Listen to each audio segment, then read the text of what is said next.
இதில் குறிப்பாக இன்னைக்கு மத்திய அமைச்சர் நிர்மலா சீதாராமனிடமிருந்து ஒரு பெண் சொன்னது, என் குழந்தை மூச்சு திணறலில் பாதிக்கப்பட்டிருக்கிறது. அந்த குழந்தையை அருகில் இருக்கக்கூடிய ஹாஸ்பிட்டலில் தான் சேர்க்குறோன்னு சொல்லிட்டு தான் தூக்கிட்டு போகிறாங்க.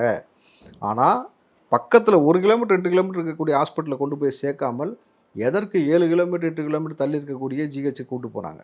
இது அவங்க எழுப்பக்கூடிய முதல் கேள்வி. 2வது, என் குழந்தையை தூக்கி கொண்டு போன நபர்களில் அதில் பெரும்பாலும் சில நபர்கள்லாம் திமுகவை சார்ந்த நபர்கள்ன்றது இன்னொரு குற்றச்சாட்டும் வைக்கிறாங்க.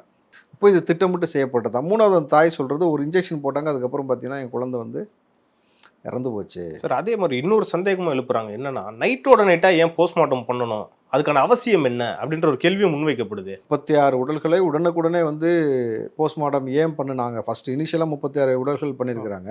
அதை உடனுக்குடனே அப்படி பண்ணி உடனே பாடியை வந்து அங்கேருந்து அப்புறப்படுத்த வேண்டிய அவசியம் என்ன ஏற்பட்டிருக்கிறது அப்படின்னும் பொழுது, அதில் சில பொதுமக்கள் சொல்லக்கூடிய குற்றச்சாட்டு வந்து, இங்கே வந்து எங்களுக்கு திடீரென்று கூட்ட நெரிசல் ஏற்படுவதற்கு முன்னாடியே மயக்கம் வந்ததுன்ற மாதிரியான சில காணொலியெல்லாம் சொல்கிறாங்க. அப்போ இதுவும் சந்தேகத்தை ஏற்படுத்தியிருக்குன்னு அவங்க சொல்கிறாங்க. அப்போ தொடர்ச்சியாக இது திட்டமிட்டு தான் அரங்கேற்றப்பட்டு இருக்குமா அப்படின்னு ஒரு கேள்வி இங்கே இருக்குது.